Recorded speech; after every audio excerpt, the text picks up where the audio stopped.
How to see archived stories on Facebook. Hey everyone, welcome back to the channel. In today's video, I will show you how to view your archived stories on Facebook. So now without further ado, let's get started. So here, first thing first, open the Facebook app on your phone and make sure that you're logged in to your account. And now here, once you are inside the app, just tap on the profile icon shown in the top left side of the screen.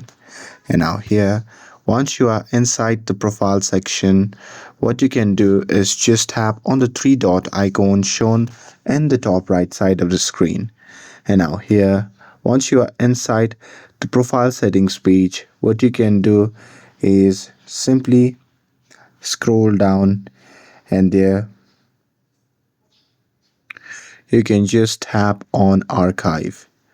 And now here in this section, you can just tap on the story archive option, and after that in this section you will see all the stories that have been archived.